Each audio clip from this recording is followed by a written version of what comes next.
സാധാരണ വാക്കുകളോ പാട്ടുകളോ? സാധാരണ സീരിയലുകൾ പലരും കാണുന്നുണ്ട് അത്രേ. വലിയ വലിയ ശുശ്രൂഷകർ സീരിയലുകൾ കാണുമോ? ടിവിയുടെ മുന്നിലിരുന്ന് കണ്ടു. സിനിമ പാട്ടുകൾ പാടുന്നു. ഇതാണ് ഇവരുടെ ഭക്തി. എങ്ങനെയാണ് ഈ ഭക്തി എന്നേക്കും മനസ്സിലായില്ല. വീണ്ടും സഭയിൽ വന്ന് വലിയ പ്രസംഗങ്ങൾ നടത്തും. അകത്തും പുറത്തും നീ ശുദ്ധനായിരിക്കണം, ദൈവത്തിന് സ്തോത്രം, ഹാലലുയ, ഉള്ളിൽ കുരു, പുറത്ത് ഞാൻ കാണാതെ ഇരിക്കും. ഡബിൾ ശിക്ഷ മറക്കരുത്. നിങ്ങളിൽ പലരും ബോധകരാകരുത്. കാരണം ബോധകരായവർക്ക് കഠിനമായ വിധിയുണ്ടാകും. ഒന്നാണ് പറയുന്നത്, മറ്റൊന്നാണ് ചെയ്യുന്നത്. ഇത്ര ധൈര്യമോ? നീ ദൈവസന്നിധിയിൽ ഇരിക്കണം, ദൈവശക്തി അനുഭവിക്കണം. നീ ചെയ്യുന്ന പ്രാർത്ഥന ജനങ്ങൾക്കോ അല്ലെങ്കിൽ നിനക്കോ കുടുംബത്തിനോ ദൈവം ഉത്തരം നൽകണമെങ്കിൽ നിർബന്ധമായും യൂട്യൂബിനെ സ്തുതിക്കണം. ഹല്ലേലൂയ.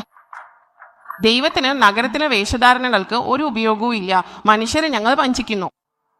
എന്നാൽ ആ ദേവദേവന്റെ അഗ്നിജ്വാലകളെ പോലെയുള്ള കണ്ണുകൾക്ക് ഒന്നും മറയ്ക്കാൻ കഴിയില്ല. വഞ്ചിക്കാമെന്ന് വിചാരിച്ചാലും ഇല്ല. എല്ലാം സബ് ചൽത്ത എന്ന് ലോകം പറയുന്നു. ചൽത്ത ചൽത്ത, പക്ഷെ ഞാൻ ചൽത്ത അല്ല.